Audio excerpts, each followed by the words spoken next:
পশ্চিমবঙ্গ সরকার আনুষ্ঠানিকভাবে সপ্তম pay commission গঠন করেছে। 22শে জুলাই 2026 তারিখ অর্থ দপ্তরের অডিট শাখা থেকে এই সংক্রান্ত সরকারি রেজলিউশন প্রকাশ করা হয়েছে। এই কমিশনে কারা রয়েছেন, কারা এই আওতায় আসবেন, কি কি বিষয় পর্যালোচনা করা হবে এবং কবে রিপোর্ট জমা দেওয়া হবে এবং সেই সঙ্গে সর্বোপরি এই রেজলিউশনে কি কি তথ্য উঠে আসছে তার সম্পূর্ণ বাংলায় ব্যাখ্যা এই ছোট্ট ভিডিওটির মাধ্যমে শেয়ার করার চেষ্টা করব। তো ভিডিওটি অবশ্যই শেষ পর্যন্ত দেখবেন, ভালো লাগলে লাইক দেবেন এবং চ্যানেলটি সাবস্ক্রাইব করে রাখবেন। সপ্তম পে কমিশনের চেয়ারম্যান এবং সদস্যরা মিলে মোট এখানে 4 জন সদস্য রয়েছে। সরকার 4 জনের সদস্য নিয়ে গঠিত এই কমিশনকে বেশ কয়েকটি গুরুত্বপূর্ণ দায়িত্ব দিয়েছে।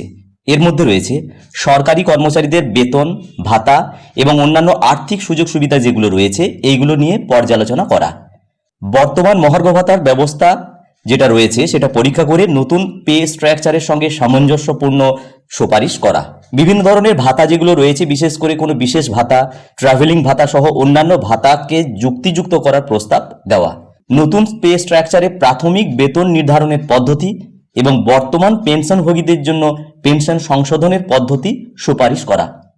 তাছাড়াও রয়েছে পদোন্নতির নীতি, কর্মদক্ষতা, প্রশাসনিক দক্ষতা বাড়ানোর জন্য প্রয়োজনীয় পরিবর্তনের সুপারিশ করা, এই সমস্ত কিছু এর মধ্যে রয়েছে। এছাড়া পেনশন এবং অবসরকালীন ভাতা এবং চিকিৎসা সংক্রান্ত বিভিন্ন সুযোগ সুবিধা যা রয়েছে সেইগুলো সম্পর্কে পর্যালোচনা করা। কারা এই কমিশনের আওতায় থাকবেন? এই কমিশনের সুপারিশ প্রযোজ্য হবে পশ্চিমবঙ্গ সরকারের অধীন অধিকাংশ সরকারি কর্মচারীদের ক্ষেত্রে এটি প্রযোজ্য হবে, বিভিন্ন স্ট্যাচুটারি বডি, বোর্ড এবং কর্পোরেশন কর্মচারীদের ক্ষেত্রেও যাদের নাম সংযুক্ত রয়েছে মূল তালিকার সঙ্গে, যাদের ক্ষেত্রে বলা হচ্ছে। তবে all India service, Paschimbanga judicial service এবং ইউজিসি, এআইসিটিই এবং আইসিএআর এর যে পে স্ট্রাকচারের আওতাভুক্ত যে সমস্ত কর্মচারীরা আছেন ওনারা এই কমিশনের আওতায় বাইরে থাকবেন। এখানে আরেকটি বিষয় তুলে ধরা হয়েছে, অষ্টম কেন্দ্রীয় পে কমিশনের বিষয়ও বিবেচনা করা হবে এবং এই ব্যাপারে বলা হচ্ছে রেজুলেশনে স্পষ্টভাবে বলা হয়েছে ভারত সরকারের অষ্টম কেন্দ্রীয় পে কমিশনের সিদ্ধান্ত এই কমিশন তাদের সুপারিশ তৈরি করার সময় বিবেচনা করবে, অর্থাৎ ভবিষ্যতে কেন্দ্রের বেতন কাঠামোর সঙ্গে সামঞ্জস্য রাখার দিকেও নজর থাকবে। এবার আসছে কতদিনের মধ্যে এই রিপোর্ট পেশ করতে হবে। সরকার কমিশনকে মূলত 6 মাসের মধ্যে মূল রিপোর্ট জমা দেওয়ার নির্দেশ দেওয়া হয়েছে, তবে প্রয়োজন হলে সরকার সময় বাড়াতে পারে এবং কমিশন চাইলে বিভিন্ন বিষয়ে অন্তর্বর্তীকালীন রিপোর্টও জমা দিতে পারবে।